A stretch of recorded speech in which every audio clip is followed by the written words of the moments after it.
नमस्कार दोस्तों, स्वागत है आपका फिर से हमारे YouTube चैनल पे। जैसा कि मैंने आपको पहले भी बता दिया है कि एक एक चैप्टर करते जाएंगे और उसका प्रैक्टिस सेट भी साथ के साथ लगाते जाएंगे, ठीक है। तो हमारे 2 चैप्टर कंप्लीट हो चुके हैं, आज दूसरे चैप्टर का प्रैक्टिस सेट है, ठीक है। अगर आपने पहले वो थ्योरी का पार्ट नहीं देखा है तो आप पहले थ्योरी का पार्ट देख लें, फिर प्रैक्टिस सेट लगाएँ।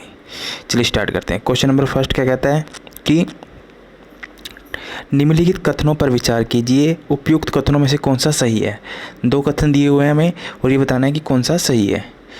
टिंचर आयोडीन और अल्कोहल का विलयन होता है, ठीक है, बिल्कुल सही है।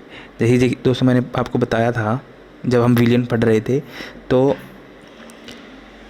आयोडीन प्लस अल्कोहल, ठीक है, दोनों को मिला के क्या बनता है, टिंचर आयोडीन, ठीक है। आयोडीन क्या है, नमक मतलब ठोस, ठीक है, और अल्कोहल क्या है, द्रव, ठीक है। तो अब आपको ये भी पता है कि विलय क्या होता है और विलायक क्या होता है, ठीक है। जो कम मात्रा में होता है वो विलय और जो अधिक मात्रा में होता है वो क्या होता है, विलायक, ठीक है। तो इसमें इस टिंचर आयोडीन में विलय कौन है, आयोडीन, और विलायक कौन है, अल्कोहल, ठीक है।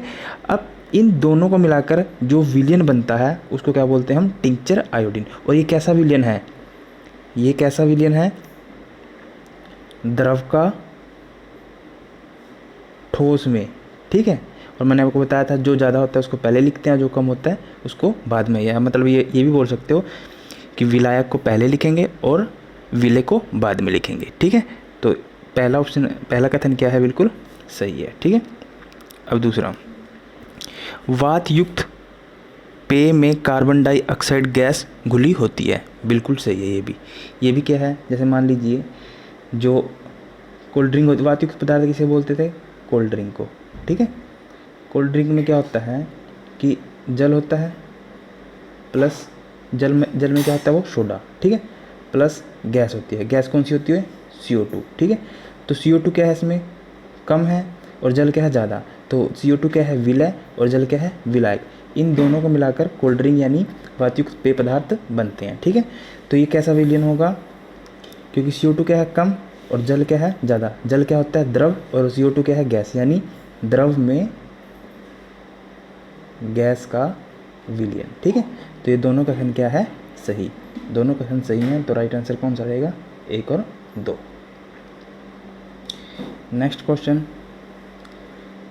कोलाइडियल विलयन के संदर्भ में निम्नलिखित कथनों पर विचार कीजिए और कौन से सही है। हमें 4 कथन दिए हुए हैं और ये बताना है कि कौन सा सही है। यह विलयन समांगी विलयन होता है, ठीक है। तो सबसे पहले ये तो गलत है, क्यों, क्योंकि ये कैसा क्या होता है, विषमांगी, ठीक है। और समांगी विषमांगी आपने डिटेल में कवर कर लिया। समांगी क्या होता है, जिसके कणों को हम आंखों से नहीं देख सकते उसको समांगी बोलते हैं, और जिसको देख सकते हैं उसको विषमांगी बोल सकते हैं, ठीक है। तो पहला कथन तो गलत है। और जब मैंने इसको डिटेल में बताया था कि जो कोलाइडियल होता है वो देखने में लगता है कि समांगी जैसा है, बट वो समांगी नहीं होता, वो क्या होता है, विषमांगी, ठीक है। तो पहला कथन तो गलत है। आगे कहता है कि कोलाइडियल कण प्रकाश की किरणों को फैला देते हैं, बिल्कुल सही है। कोई भी विषमांगी मिश्रण होगा वो प्रकाश के कणों को क्या करेगा, फैलाएगा, ठीक है। यह टिंडल इफेक्ट दिखाता है, बिल्कुल सही है, ठीक है। टिंडल इफेक्ट क्या होता है, जब कोई प्रकाश का जब कोई प्रकाश किसी द्रव में से या किसी विलयन में से गुजरता है, अगर जैसे मान लीजिए विलयन है, अगर प्रकाश यहाँ से आया, अगर यहाँ पे प्रकाश का रास्ता दिखाई दिया तो इसका मतलब क्या है, वो क्या करता है, टिंडल इफेक्ट दर्शाता है, ठीक है। वो टिंडल इफेक्ट कौन कौन दर्शाते हैं, एक तो दूध और जल का विलयन, ठीक है, और कैनोपी जो जंगलों में होती है, ठीक है, और घरों में जो हमारे खिड़कियाँ होती है, दरवाजे होती हैं, जब वहाँ से प्रकाश आता है वो भी टिंडल इफेक्ट को दर्शाता है। और एक स्ट्राच का विलयन, ठीक है, स्ट्राच जो आलू में पाया जाता है वो भी क्या दिखाता है, टिंडल इफेक्ट दर्शाता है, ठीक है। ये थ्योरी वाले चैप्टर में हमने डिटेल से डिस्कस किया था इसे। तो ये वाला कथन भी क्या है, सही है, ठीक है। दूध और पानी का मिश्रण कोलाइडियन विलयन का उदाहरण है, बिल्कुल सही है, क्यों, क्योंकि ये टिंडल इफेक्ट दर्शाता है, ठीक है। तो राइट आंसर क्या रहेगा, पहला ऑप्शन तो गलत है, जिसमें पहला है वो तो ऐसे ऑप्शन से भी कर सकते थे इसको, ठीक है। तो 2 3 सही है, तो ऑप्शन क्या रहेगा, बी, ठीक है, क्लियर। चलो आगे चलते हैं।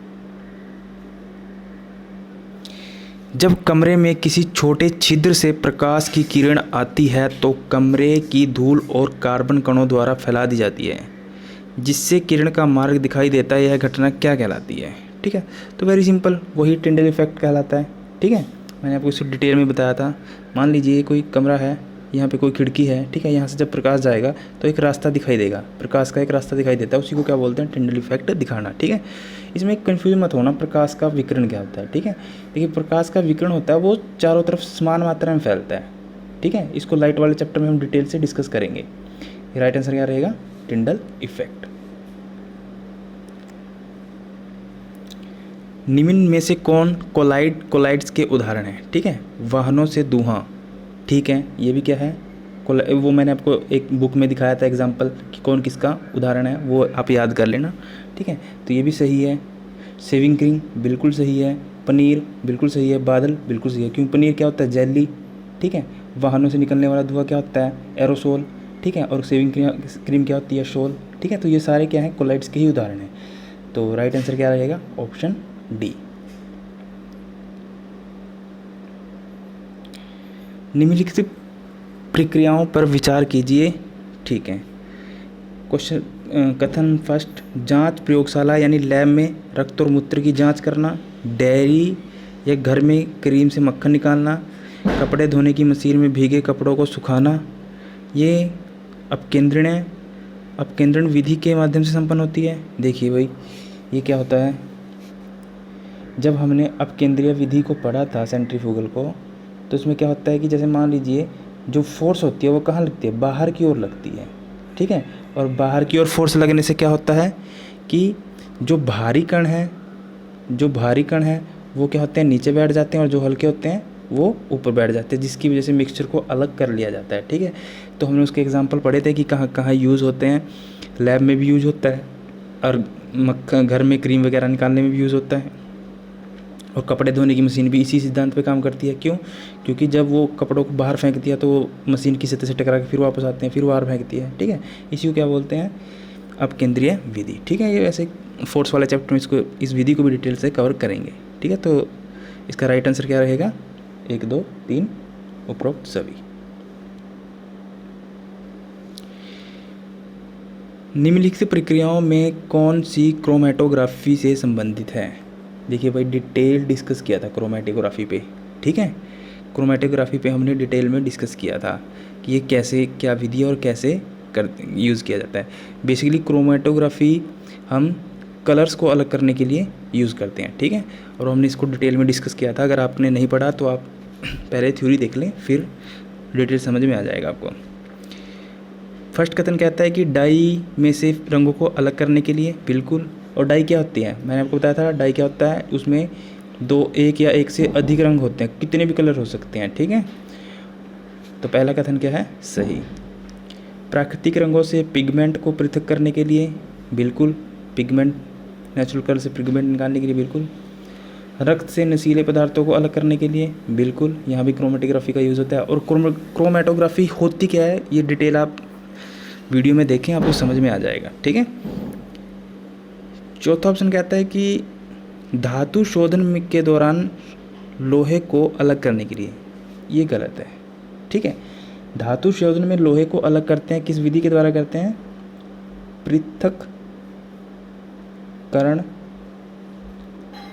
कीप के जरिए। ठीक है, और मैंने आपको बताया था कि ये जो पृथक्करण कीप है, इसमें क्या होता है? बेसिकली इसमें होता है कि जो कम घनत्व वाली, जिसकी डेंसिटी कम है, यानी घनत्व जिसका कम है, वो क्या होता है? वो पदार्थ ऊपर बैठ जाता है, और जो अधिक घनत्व वाला है वो नीचे बैठ जाता है, और उसके बाद उसको अलग आराम से किया जा सकता है। जैसे हमने जल और दो अघुलनशील पदार्थों को के मिश्रण को कैसे अलग किया जाए। ठीक है, जैसे हमने तेल और जल को अलग करके दिखाया था कैसे अलग किया जाता है पृथक्करण कीप के जरिए। ठीक है, इसका भी डिटेल हमने स्टडी की थी। तो इसका राइट आंसर क्या रहेगा? 1, 2, 3 ऑप्शन ए। ठीक है, ये किस विधि द्वारा होता है? पृथक्करण कीप के द्वारा। और पृथक्करण कीप यानी अगर हम बात करें किस सिद्धांत पे काम करती है, तो वो घनत्व के सिद्धांत पे काम करती है, यानी कम घनत्व वाली ऊपर आ जाती है और अधिक घनत्व वाली नीचे बैठ जाती है। तो राइट आंसर ए। निम्नलिखित प्रक्रियाओं में क्रिस्टलीकरण के अनुप्रयोग बताएं। यानी क्रिस्टलीकरण का यूज़ कहाँ कहाँ होता है। समुद्री जल से नमक को शुद्ध करने के लिए, बिल्कुल सही, क्रिस्टलीकरण में हमने पढ़ा था।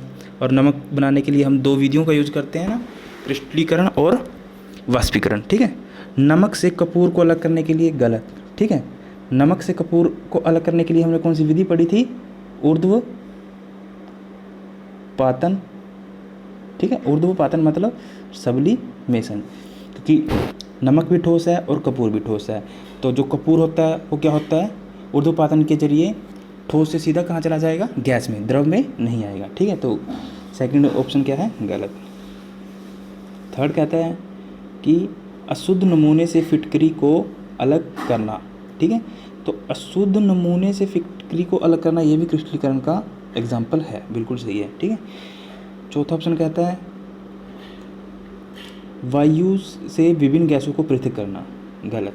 वायु से विभिन्न गैसों को अलग करने के लिए हम कौन सी विधि का यूज करते थे, प्रभाजी आसवन, ठीक है। और प्रभाजी आसवन विधि का यूज कहाँ किया जाता है, जब मिक्सचर में 2 पदार्थों के बीच 25 केल्विन से कम का क्वथनांक हो, ठीक है। ऐसे मिक्सचर में जहाँ 2 पदार्थों के बीच, जो 2 पदार्थ मिले हुए हैं उनके बीच 25 केल्विन से कम का क्वथनांक हो, उसमें किसका यूज किया जाता है, प्रभाजी आसवन विधि का, ठीक है। तो इसमें से राइट क्या रहेगा, फर्स्ट और थर्ड। तो राइट ऑप्शन क्या रहेंगे, बी, ठीक है, फर्स्ट और थर्ड। तो आई होप आपको यहाँ तक समझ में आ गया होगा, ठीक है। आप प्रैक्टिस सेट लगाने से पहले थ्योरी को देखें, नोट्स बनाएं, फिर प्रैक्टिस सेट लगाएं, ठीक है। अगर दोस्तों अच्छा लगा हो तो लाइक और शेयर, और अगर कुछ ना समझ में आया तो उसको कमेंट सेक्शन में आप बोल दें, फिर मैं डिटेल वीडियो बना दूंगा दोबारा से। Thank you.